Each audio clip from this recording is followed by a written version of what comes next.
Indonesia is not just wonderful. Indonesia is a wonderland. Kota baru gunungnya Bamega, Bamega Bamana Purdi Salangkarang, Bamana Purdi Salangkarang. Batamu lawanlah Adinda, Adinda iman bidadara sama layang, iman bidadara sama layang. Bismillahirrahmanirrahim. Assalamualaikum warahmatullahi wabarakatuh. Om Samtiastu, Namo Buddhaya, Salam Kebajikan. Yang terhormat Bapak Dr. Andes Andi Aco Agus SHNPD selaku dosen pengampu pada mata kuliah Pendidikan Kewarganegaraan. Yang terhormat Bapak Muhammad Asriyadi SPD MPD selaku dosen mitra pada mata kuliah Pendidikan Kewarganegaraan. Dan teman-teman sekalian yang saya banggakan. Puji syukur kita panjatkan kehadirat Allah Subhanahu wa Ta'ala karena telah memberikan rahmat dan hidayahnya kepada kita semua.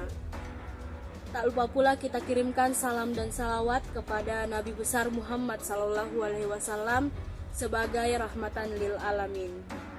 Pertama-tama perkenalkan, nama saya Serindarwati dengan NIM 2202 08501 kelas 02 Pendidikan Kesejahteraan Keluarga, Fakultas Teknik Universitas Negeri Makassar.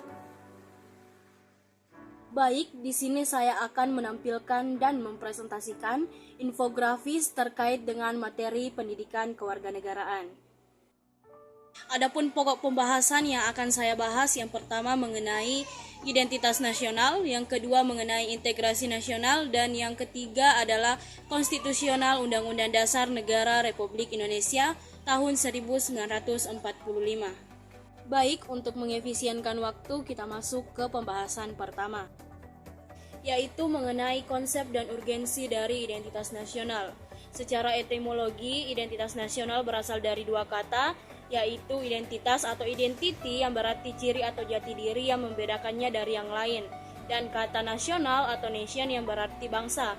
Jadi secara terminologi, identitas nasional adalah suatu ciri yang dimiliki oleh suatu bangsa yang secara filosofis membedakan bangsa tersebut dengan bangsa yang lain.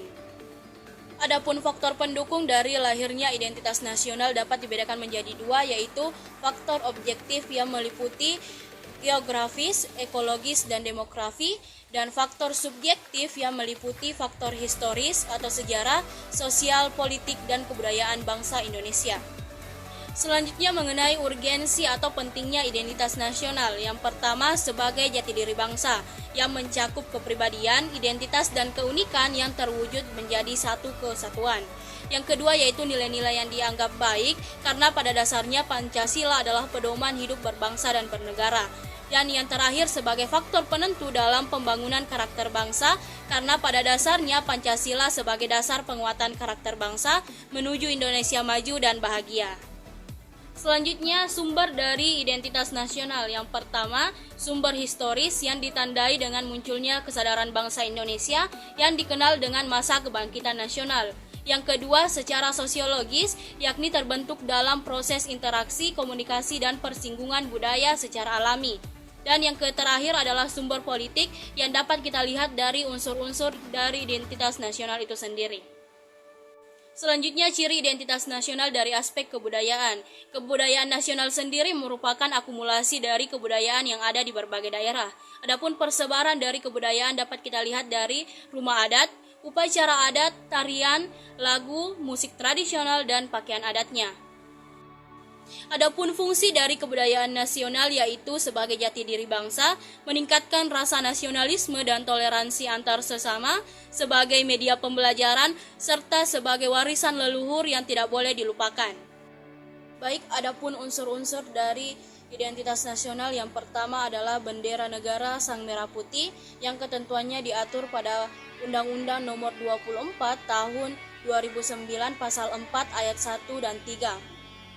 Selanjutnya adalah bahasa Indonesia sebagai bahasa nasional dan bahasa persatuan yang ketentuannya diatur dalam Undang-Undang Nomor 24 Tahun 2009 yang dipergunakan sebagai bahasa pergaulan atau lingua franca. Yang ketiga ada lambang negara Indonesia yakni Garuda Pancasila. Yang keempat ada semboyan negara Indonesia yaitu Bhinneka Tunggal Ika yang artinya berbeda-beda tetapi tetap satu jua. Yang kelima ada lagu kebangsaan Indonesia yakni lagu Indonesia Raya. Yang keenam ada dasar falsafat negara yakni Pancasila. Yang ketujuh ada konstitusi negara Indonesia yaitu Undang-Undang Dasar 1945 yang merupakan hukum tertulis dan memiliki kedudukan tertinggi dalam sistem peraturan perundangan. Dan yang kedelapan adalah bentuk negara Indonesia yakni bentuk negaranya negara kesatuan yang memiliki bentuk pemerintahan republik. Dan yang terakhir dari sistem pemerintahan Indonesia yaitu menggunakan sistem pemerintahan demokrasi. Selanjutnya dinamika dan tantangan dari identitas nasional. Identitas nasional secara internasional disahkan pada saat bangsa Indonesia memproklamasikan kemerdekaannya 17 Agustus 1945. Adapun tantangan yang dihadapi oleh bangsa Indonesia yaitu Pancasila yang dijadikan sebagai kendaraan politik, lunturnya nilai-nilai luhur dalam praktik kehidupan berbangsa dan bernegara, serta memudarnya rasa nasionalisme dan patriotisme. Adapun upaya untuk mengatasi hal tersebut dengan cara mempererat persatuan dan kesatuan, mengamalkan nilai-nilai yang terkandung dalam Pancasila, serta menumbuhkan rasa cinta tanah air dan rasa nasionalisme. Baik, selanjutnya mengenai konsep dan urgensi integrasi nasional. Secara etimologi, integrasi nasional berasal dari dua kata, yaitu integrasi atau dalam bahasa Inggris disebut integrate yang artinya menggabungkan atau mempersatukan, dan kata nasional atau nation yang artinya bangsa. Jadi integrasi nasional adalah hasrat dan kesadaran untuk bersatu sebagai suatu bangsa yaitu bangsa Indonesia. Menurut Kamus Besar Bahasa Indonesia, integrasi memiliki arti pembaruan sehingga menjadi satu kesatuan yang bulat dan utuh. Adapun jenis dari integrasi nasional dapat digolongkan menjadi tiga yaitu integrasi politik, integrasi ekonomi, dan integrasi sosial dan budaya. Urgensi atau pentingnya integrasi nasional. Arti penting integrasi nasional bagi bangsa dan negara adalah menciptakan keselarasan antara bangsa dan rakyatnya, menumbuhkan kesadaran dan kemampuan masyarakat, dan menyatukan berbagai macam perbedaan yang ada di Indonesia. Sejarah integrasi nasional. Di Indonesia, menurut Suryono 2002, ada 3 model integrasi dalam sejarah perkembangan integrasi nasional, yaitu model integrasi Imperium Majapahit, model integrasi kolonial Hindia Belanda, dan model integrasi nasional Indonesia sejak negara merdeka tahun 1945. Perbedaan dari integrasi dan disintegrasi, yakni integrasi adalah upaya untuk menyatukan segala perbedaan, sedangkan disintegrasi adalah keadaan yang menyebabkan perpecahan. Selanjutnya, dinamika dan tantangan integrasi nasional. Dinamika integrasi nasional dilihat dari peristiwa integrasi. Yang pertama, integrasi bangsa, yakni Gerakan Aceh Merdeka atau GAM yang bergabung kembali dengan Negara Kesatuan Republik Indonesia pada 15 Agustus 2005. Yang kedua ada integrasi wilayah melalui penentuan batas wilayah laut. Yang ketiga ada integrasi nilai melalui pengalaman mengembangkan Pancasila. Yang keempat ada integrasi elit massa ditandai dengan pendekatan pemimpin terhadap rakyat. Dan yang terakhir ada integrasi tingkah laku yang dilakukan dengan pembentukan lembaga politik dan birokrasi.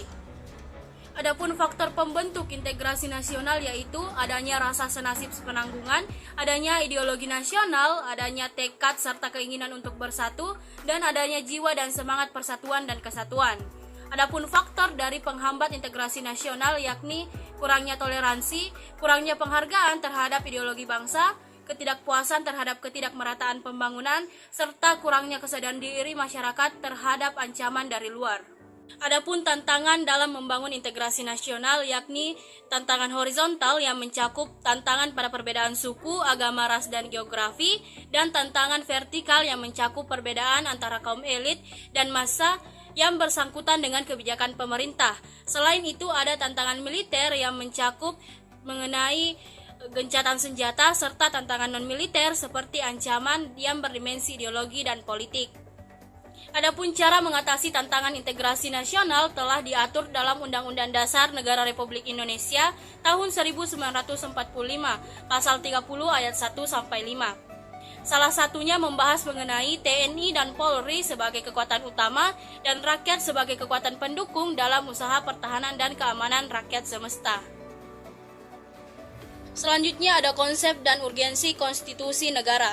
Secara etimologi, istilah konstitusi dikenal dalam berbagai bahasa, misalnya dalam bahasa Prancis yaitu constituer, yakni hukum dasar yang dijadikan pedoman penyelenggaraan negara. Menurut C.F. Strong, konstitusi dapat dikatakan sebagai suatu himpunan prinsip yang mengatur kekuasaan dan hak yang diperintah serta hubungan antara keduanya. Adapun fungsi dari konstitusi yaitu berfungsi sebagai landasan konstitualisme, berfungsi membatasi kekuasaan pemerintah, berfungsi sebagai perlindungan hak asasi, serta berfungsi sebagai sumber hukum tertinggi dalam negara. Ada beberapa pandangan terkait konstitusi sendiri. Yang pertama, berasumsi bahwa konstitusi memuat aturan dasar secara tertulis yang hanya didasarkan pada adat dan istiadat. Yang kedua, berasumsi bahwa konstitusi tidak lebih dari aturan dasar dalam penyelenggaraan negara. Dan yang terakhir, berasumsi bahwa konstitusi tidak terlalu berperan dalam kehidupan bernegara. Bertolak belakang dari pandangan tersebut, urgensi atau peran penting konstitusi negara yaitu dapat dikatakan bahwa konstitusi merupakan sebuah pondasi atau dasar sebuah negara. Konstitusi penting agar tidak terjadinya penyalahgunaan kekuasaan oleh pemerintah. Jika konstitusi tidak dimiliki oleh suatu negara, maka negara tersebut akan sulit untuk mewujudkan ketertiban di negaranya. Konstitusi terbagi menjadi dua, yaitu berupa konstitusi tertulis yang dapat kita lihat dalam peraturan perundang-undangan dan Undang-Undang Dasar Republik Indonesia 1945, sedangkan konstitusi tak tertulis hanya berupa larangan atau aturan yang diucapkan secara lisan dan tidak disahkan sebagai undang-undang. Materi terakhir yakni dinamika dan tantangan konstitusi dalam kehidupan berbangsa dan bernegara.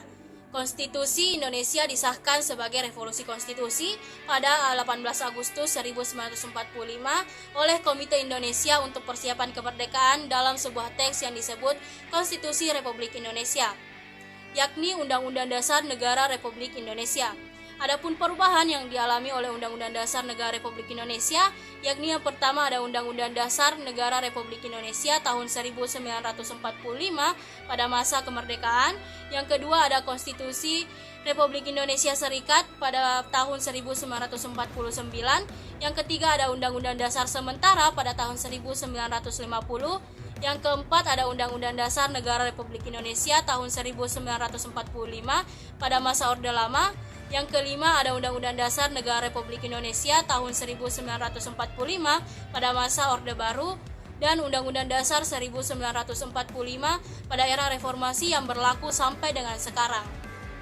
Adapun lembaga negara menurut Undang-Undang Dasar 1945, yakni lembaga legislatif, MPR, DPR, dan DPD yang bertugas untuk membuat undang-undang, ada lembaga eksekutif, yakni Presiden yang bertugas untuk melaksanakan undang-undang, dan lembaga yudikatif, yakni Mahkamah Agung, Mahkamah Konstitusi, Komisi Yudisial, dan Badan Pemeriksa Keuangan yang bertugas untuk mengawasi dan mengadili jalannya pelaksanaan undang-undang.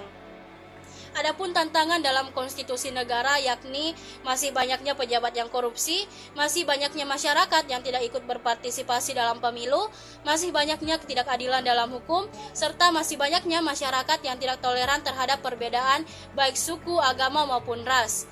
Adapun cara mengatasi hal tersebut yaitu dengan cara menghormati dan mengakui hak asasi setiap manusia, mematuhi aturan dan undang-undang yang berlaku, serta menyerahkan dan mempercayakan setiap proses hukum kepada pihak yang berwenang. Parameter sebuah kehidupan berbangsa dan bernegara adalah bagaimana cara pandang kita terhadap suatu individu atau kelompok. Identitas, integrasi, dan konstitusi adalah hal yang saling berkaitan dan sangat penting untuk kita pahami. Saat ini bangsa Indonesia bersiap untuk mewujudkan Indonesia Maju tahun 2045. Sesuai dengan perkataan Bung Karno, beri aku 10 pemuda, niscaya akan kugoncangkan dunia. Sebagai generasi muda, kita harus ikut andil dalam mewujudkan hal tersebut, karena kita adalah bagian penting dari bangsa Indonesia itu sendiri. Itulah tadi rangkaian materi yang sempat saya bawakan. Lebih dan kurangnya mohon dimaafkan. Saya akhiri dengan ucapan terima kasih. Wabillahi taufiq wal hidayat. Wassalamualaikum warahmatullahi wabarakatuh.